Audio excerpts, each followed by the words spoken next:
아비멜렉이 있었죠. 자녀가 70명이라고 하는 것은 아내들이 한두 명이 아니라는 것을 우리에게 시사하죠. 기드온이 입장, 아비멜렉은 외갓집 세겜에서 민심을 모아 오브라의 아버지 집에서 이복 형제 70명을 한 반석 위에서 죽인 다음 세겜과 밀로의 왕이 됩니다. 사사기 9장 56절은 이것을 이렇게 우리에게 진술합니다. 사사기 9장 56절 말씀 있습니다. 시작. 세겜의 모든 사람과 밀로 모든 족속이 모여서 세겜에 있는 상수리나무 기둥 곁에서 아비멜렉을 왕으로 삼으니라. 이때 유일하게 살아남은 아들이 누구냐면은 기드온의 막내 아들이었던 요담이라고 하는 자입니다. 이 요담이 아비멜렉의 제약을 공개적으로 비난하고 두엘로 도망가게 되죠. 요담이 도망갔다는 것은 무엇을 의미하느냐면은 이제 아비멜렉의 통치 시대가 시작됐다는 것을 우리에게 의미하는 것입니다. 그러나 얼마 후에 세겜 사람들은 아비멜렉을 배반하고 가알을 추종하게 되죠. 그렇게 되니까 가알의 추종 세력과 아비멜렉 사이에 치열한 전쟁이 계속되게 되고, 전쟁이 계속되는 동안 세겜은 멸절됩니다. 그에 따라 아비멜렉도 결국은 데베스 성의 여인에게 죽음을 당하게 되죠. 아비멜렉이라고 하는 이 이름 뜻은 여러분에게 누차 말씀드렸습니다만은 히브리어로 왕의 아들이라는 뜻입니다. 왕의 아들. 기드온은 전쟁이 끝난 후에 왕이 되어달라고 이야기하는 이스라엘 사람들의 요청을 거절하고 자기 고향으로 돌아가게 되죠. 그런데 그가 세겜에서 얻은 자기의 아들을 이름 지을 때 그 이름을 아비멜렉이라고 지었다는 것이죠. 그러니까 내 아버지는 왕이다라는 거예요. 왕의 아들 또는 네 아버지는 왕이다. 동일한 의미이죠. 낮음을 가장한 높아짐의 표현입니다.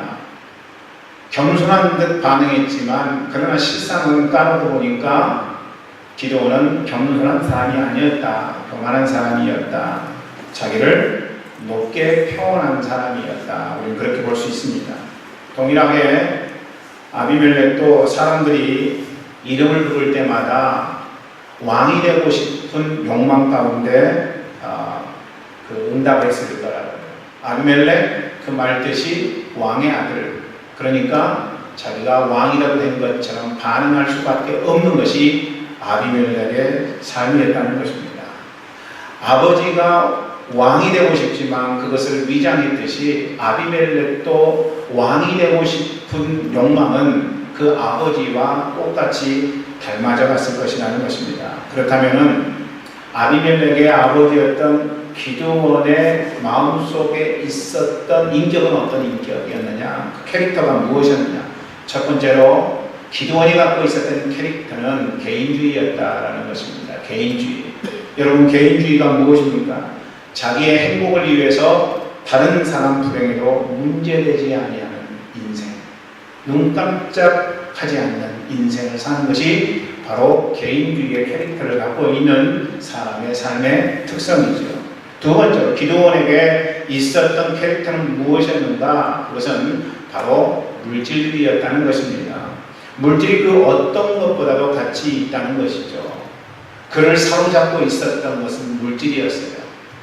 사사였기 때문에 전능하신 하나님이 그의 인생을 주장하고 인도하고 붙드는 그런 삶을 살아야 됐음에도 불구하고 기드온은 그렇게 살지 아니했다는 것입니다.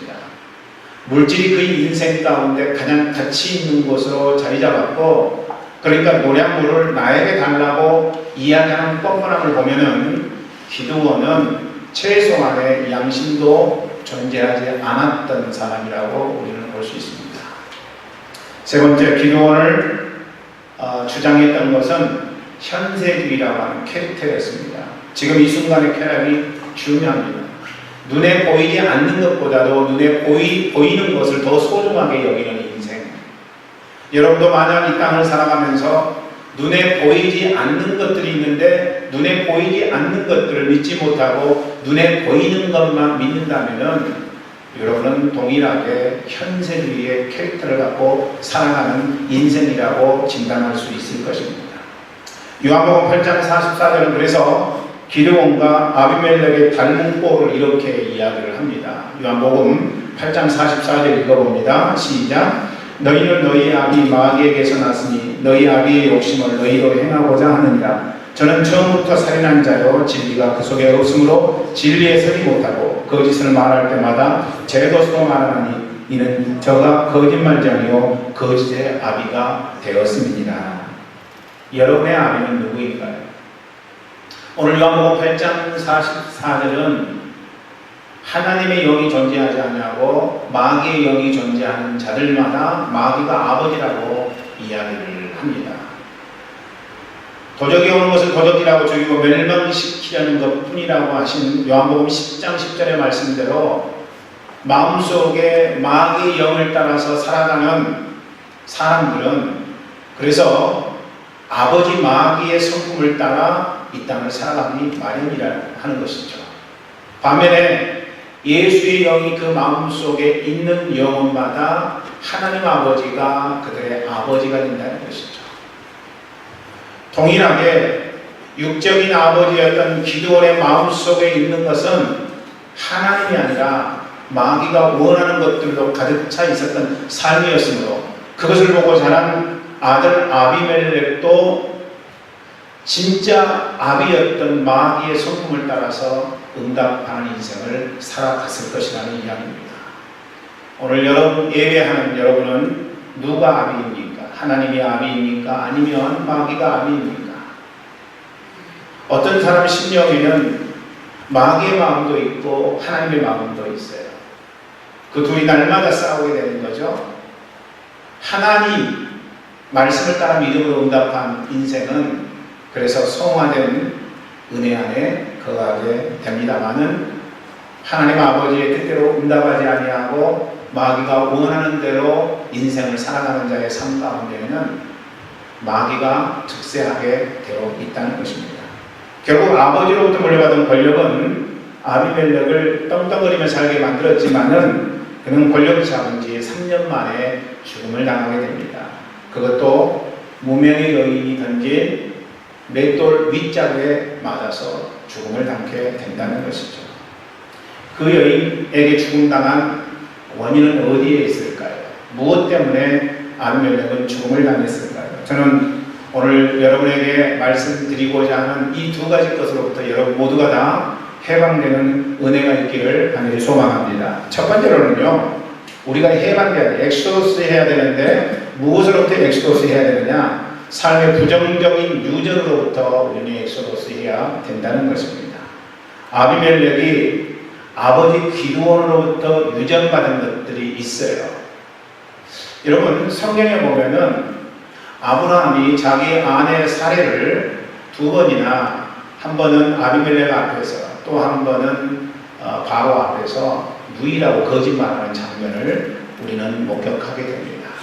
그런데 아브라함의 아들이었던 이삭도 동일하게 아비멜렉 앞에서 자기의 아내를 누이라고 거짓말하는 장면이 기록이 되어 있습니다. 이삭은요, 아브라함이 거짓말할 때 태어나지 않았던 상황입니다. 태어났다고 할지라도 아주 어릴 때였을 거란 말이죠. 그런데 그것을 아버지가 똑같이 행동하는 모습을 우리는 성경 속에서 목격하게 되는데 무엇 때문입니까? 부정적인 유전자가 유전됐다고 그렇게 이제 생각하는 것이죠. 동일하게 여러분 아버지 기드온으로부터 아비멜렉도 부정적인 유전을 받은 게 있었다는 것이죠. 그 중에 하나가 뭐냐? 열등감입니다. 기드온이 사명을 받기 이전에 갖고 있었던 자화상은 못난 놈 의식이었어요. 자기를 못났다고 판단하고 생각했다는 것이죠. 사사기 6장 15절 말씀은 그것을 이렇게 기록하고 있습니다. 사사기 6장 15절 말씀 읽어보겠습니다. 시작. 기드온이 그에게 대답하되 주여 내가 무엇으로 이스라엘을 구원하리이까? 보소서 나의 집은 므낫세 지파 중에서 극히 약하고 나는 내 아비 집에서 제일 작은 자니이다. 여러분, 고백하는 것이 나는 작은 자라는 것이죠. 므낫세 지파 중에서 작지 아니했음에도 불구하고 기드온은 자기 스스로를 그렇게 약하게 생각했다는 것입니다.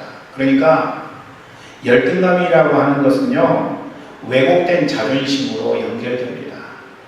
내 스스로에 대해서 왜곡된 자존감을 갖게 된다는 것이죠.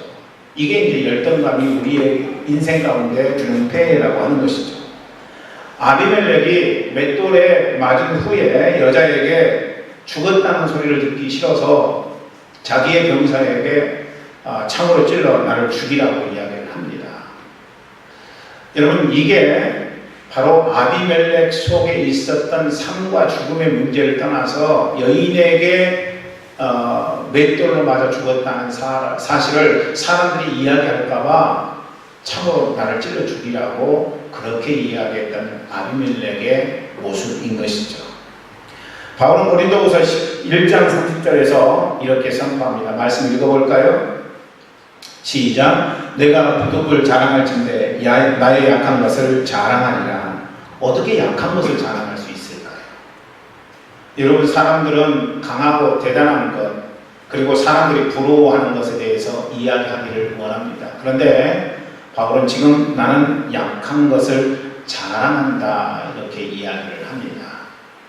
왜냐하면요, 약한 것을 통해서 하나님의 은혜가 그의 삶 가운데 미쳤기 때문이라고 이야기를 하죠. 그래서 우리는 고린도전서 15장 10절 말씀을 통해서 그렇게 고백했던 바울을 우리는 확인할 수 있습니다. 말씀 읽어보죠. 시작. 그러나 나의 나된 것은 하나님의 은혜로 된 것이니 내게 주신 그의 은혜가 헛되지 아니하여 내가 모든 사도보다 더 많이 수고하였으나 내가 한 것이 아니요 오직 나와 함께 하신 하나님의 은혜로라.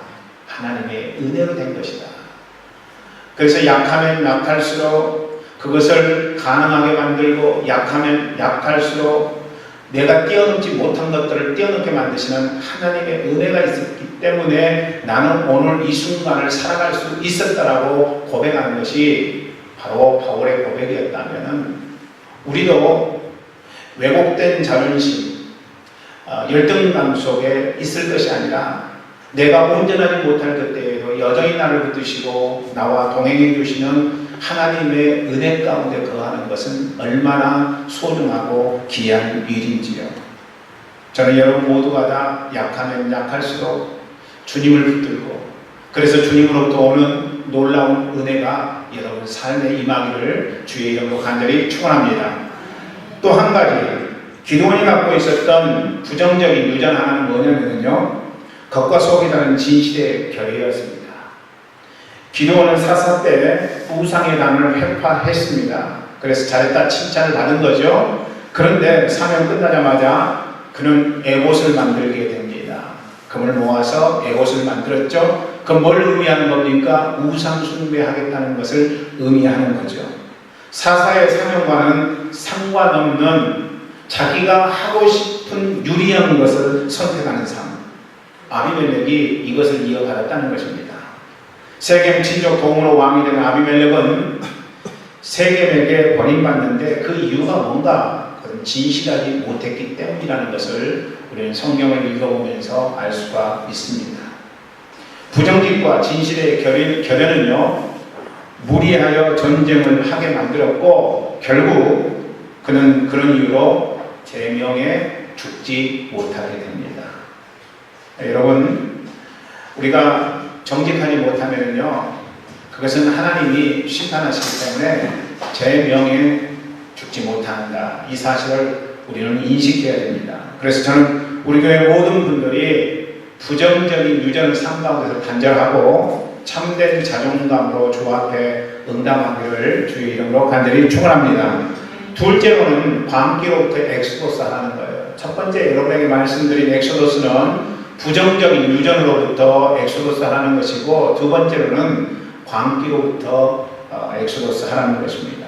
아비멜렉은요, 왕이 되고자 하는 욕망 가운데 거했습니다. 그것 때문에 자기 형제들을 죽인 광기를 전혀 버리지 않았죠. 결국 그 광기를 가지고 도망하여 망대에 올라간 사람들을 불에 태워 죽이려다가 망대 아래에 있던 그를 향해서 여인이 맷돌 윗짝을 던지자 그 맷돌 윗짝에 의해서 그 자리에서 즉사하는 안타까운 상황을 우리는 성경에서 보게 됩니다. 여인이 대단해서가 아니에요. 사사기에 기록된 말씀들은요, 연약한 자들을 하나님이 들어 쓰시는데, 연약한 자를 들어 쓰시는 이유가 있어요. 인간으로는 안 된다는 것입니다. 오직 하나님으로 가능하다는 거예요. 이렇게 연약한 자를 하나님이 들어 쓰신다는 것은 그만큼 그들이 하나님 앞에 불순종하고 하나님 앞에 온전하지 못한 삶을 살았다는 것을 반증하는 것이라는 거죠. 이 여인에 의해서 죽임을 당한 아비멜렉 또한 그에게 분명히 사명이 있지만 그 사명대로 응답하지 아니하고 그 마음속에 있는 광기로 인해서 탐욕과 욕망 속에 거했고, 그러니까 하나님이 탐욕과 욕망을 인정하지 못하시고 연약한 여인을 통해서 그를 죽게 만드신 것은 그 안에 있는 탐욕과 욕망이 얼마나 대단한 것이었는지 분명히 하나님이 이 땅을 오고 오는 세대 가운데 증거하기 위한 방법으로 하나님이 쓰신 것이라는 이야기입니다. 여러분, 사사기 9장 52절 53절은요 그 내용을 이렇게 기록하고 있어요. 말씀 읽어보죠. 시작. 아비멜렉이 망대 앞에 이르러 공격하며 망대 문에 가까이 나아가서 그것을 불사르려 하더니 한 여인이 맷돌 윗짝을 아비멜렉의 머리 위에 내려 던져 그의 두개골을 깨뜨리니. 여러분, 결국에는 이 여인에게 죽음을 당했다. 탐욕과 욕망에 사로잡혀서 광기의 인생을 살았던 아비멜렉의 인생은 그렇게 끝났다. 성경은 우리에게 그것을 주장하고 있습니다. 모랭이라고 하는 사람은 오래전부터 인간을 네 가지 형태로 나누었습니다. 지혜를 지닌 인간 호모사피엔스, 또 언어를 사용하는 인간 호모 로쿠펜스, 세 번째 도구를 사용하는 좀 더 효율적인 인간 호모 파베르입니다. 그런데 문제는 호모 데멘스에 있습니다. 이것은 결함이 있는 인간, 광기의 인간을 의미하는 단어입니다. 자기 스스로를 통제할 수 없어서 극단적으로 치닫는 사람, 조절이 안 되고 통제가 안 되는 미친 사람을 일컫는 단어입니다. 현대에는 그래서 호모 사피엔스의 합리성이나 이성보다는 호모 데멘스의 광기나 환상에 더 마음을 두고 미쳐가고 있다는 것입니다. 1960년대, 70년대, 80년대 드라마와 영화를 보세요. 오늘날에 우리가 보고 있는 드라마나 영화에 광기가 서려 있는 내용이 전혀 방송되지 않거나 상영되지 않았습니다. 그런데 500만, 1000만 명을 넘는 영화들은 지금 다 자극적이고 그리고 미쳐있는 것과 같은 그런 내용들이라는 것입니다. 엽기적 드라마가 대세를 이루고 있고 엽기적인 영화가 대세를 이루고 있는 상황. 사람을 죽여도 잔인하게 죽여야만 되고 그것을 영상을 통해서 보여주는 것을 꺼려하지 않는 세대에 우리가 살고 있다는 것입니다. 결국 이 시대는요, 경제, 사회, 정치, 그리고 교육문화 등 모든 면에서 미쳐가고 있지 않는가, 미쳐가고 있는 세대라는 것입니다. 참된 인간성을 찾아볼 수 없습니다. 그러니까 마음이 통하지 않아요. 너와 내가 없습니다. 나와 그입니다. 여러분, 마르틴 부부가 이야기했던 인격적인 관계성, 나와 너는 존재하지 아니하고 상대를 객관화시켜버리는 나와 그만이 존재하는 안타까운 세상 우리가 살고 있다는 것입니다. 눈물이 없어요. 그러니까 다른 사람이 피를 불어도 춤을 추지 아니하고 애곡하여도 애통하지 않는 시대에 우리가 살고 있다는 것입니다. 누가복음 8장에 보면은요, 거라사의 광인 이야기가 나옵니다. 27절은 그 광인을 이렇게 묘사하고 있어요. 말씀 읽어보죠. 누가복음 8장 27절입니다. 시작. 예수께서 육지에 내리시매 그 도시 사람으로서 귀신 들린 자 하나가 예수를 만나니 그 사람은 오래 옷을 입지 아니하며 집에 거하지도 아니하고 무덤 사이에 거하는 자라. 광인의 소개. 근데 마가복음에 보면은요, 그는 쇠고랑으로 몸을 제어하지만은 쇠고랑을 자기가 스스로 절단낼 수 있는 능력을, 힘을 가진 사람이라고 표현하고 있습니다. 그 광인과 예수님이 대화를 하세요. 내 이름이 뭐냐? 그러니까 광인이 분대라고 대답을 합니다. 분대는 헬라어로 로기온입니다. 이 로기온이라고 하는 단어는 로마 군직제로 볼 때 군사 크기가 6,000명 정도 되는 군사입니다. 그러니까 그 광인의 속에 들어가 있는 군대는 6,000명이 들어가 있는 군대, 다중인격이죠. 여러분, 광인은 예수님에게 무적행으로 내려가게 하지 말아달라고 그렇게 요청을 합니다. 돼지떼로 들어가게 해달라고 이야기를 하죠. 엄밀하게 따지자면은 광인 속에 있는 귀신의 요청이었습니다. 예수님은 그 귀신의 청을 들어주시게 되죠. 여러분, 누가복음 8장에 있는 말씀은요, 두 부류의 인간 군상을 그리고 있습니다. 하나는 광인이었다가 귀신이 나가서 치료된 광인을 이야기하고 있고, 또 다른 하나는 마을 사람들입니다. 그런데 우리가 여기서 보아야 될 것, 간과하지 않아야 될 것은 무엇이냐면은 진짜 광인이 누구냐는 거예요. 여러분, 누가 진짜 광인입니까? 귀신 나간 광인이 광인입니까? 아니면 마을 사람들이 광인입니까? 여러분, 지금 우리는 누가복음 15장에 보면 동일한 사건을 지적하는 예수님의 말씀이 기록된 것을 보게 됩니다. 누가복음 15장에는요, 집을 나간 탕자 이야기가 기록되어 있어요. 탕자가 자기 분깃을 받아 먼 나라로 가서 다 소비해버리고 맙니다. 그런데 결정적인 순간에 아버지 집에는 풍성함이 있다는 사실을 깨닫고 자기의 죄를 회개하면서 아버지 집으로 돌아가게 되죠. 아버지가 그 탕자를 맞이했어요. 환영합니다. 새 옷을 입히고 잔치를 벌이고 축제의 시간을 갖습니다.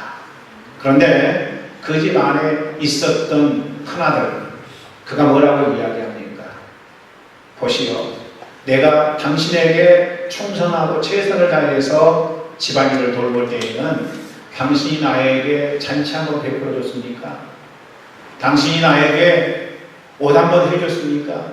아무것도 해주지 않았잖아요.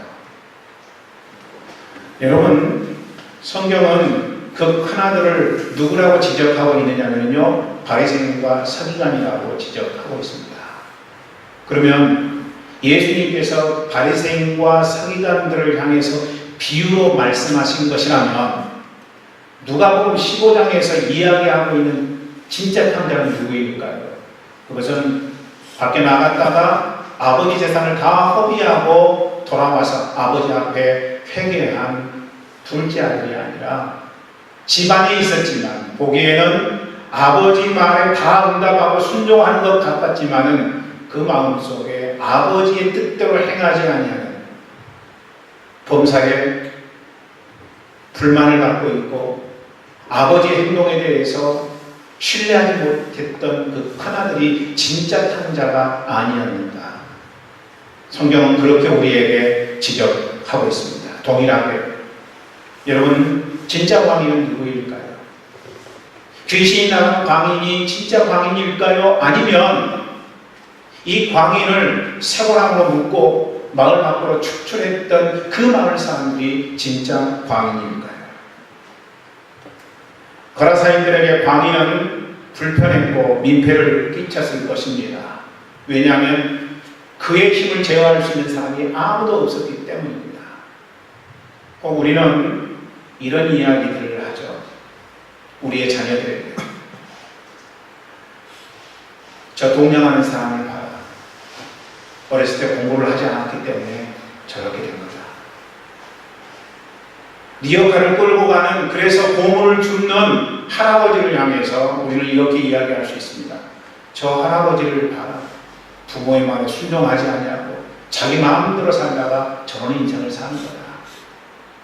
동일하게 여러분, 마을 사람들은 이 광인을 보면서 하나님의 저주를 받은 저 광인을 봐라, 이렇게 이야기했을 것입니다. 그의 모습을 보여주면서 하나님 뜻대로 살지 않는 자는 저렇게 되는 것이다, 이야기했을 거예요. 그리고 그들은 그렇게 이야기하면서 자기들의 우월감을 보상받았을 것입니다. 여러분, 바리새인이 하는 이야기가 뭡니까? 나는 저 세리와 같지 않습니다.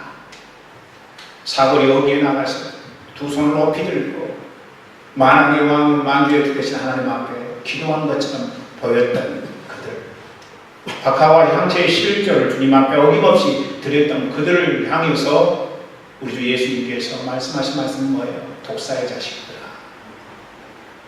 자기의 우월성을 자기보다 못한 사람들을 통해서 드러내고자 하는 그 욕망.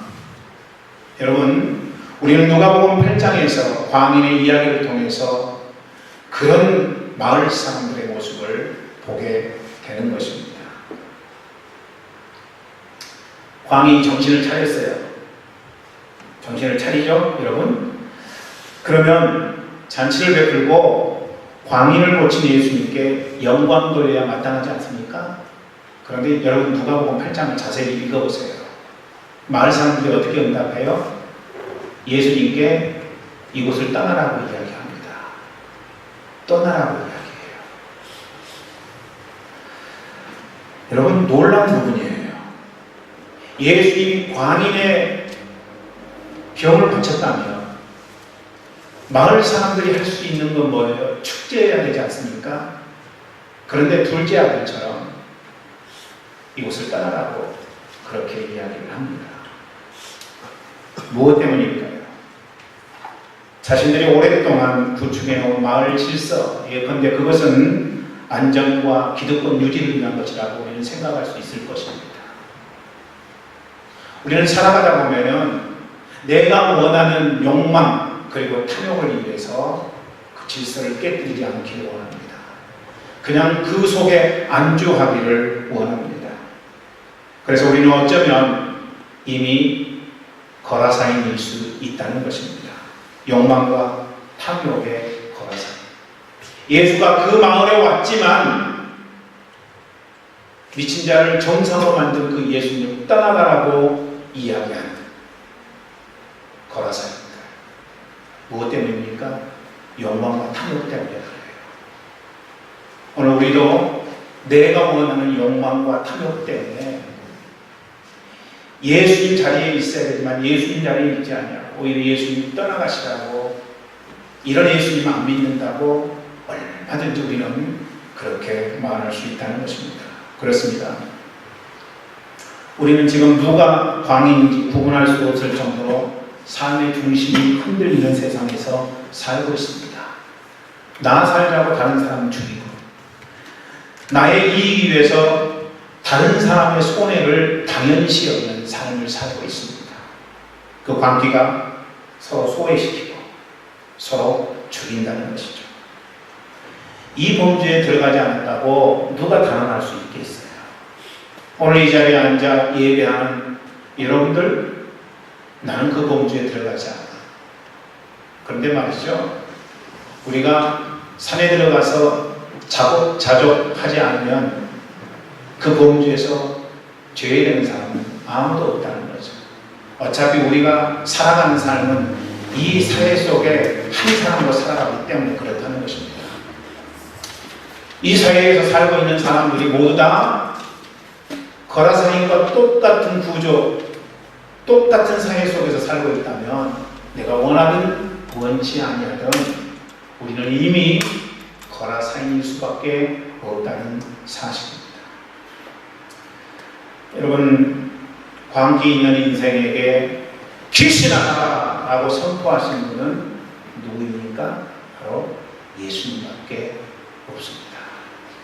실제로 귀신을 떠나가게 만든 사람, 그 마을에서는 아무도 존재하지 않았어요.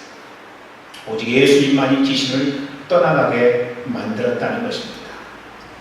오늘 이 땅을 사랑하는 여러분들에게 제가 말씀드릴 수 있는 대책은 아무것도 없어요.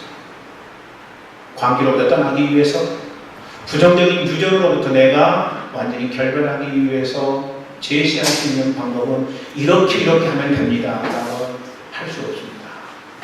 제가 여러분에게 구태연하게 여러분이 생각할지도 모르지만 다른 것도 없어요.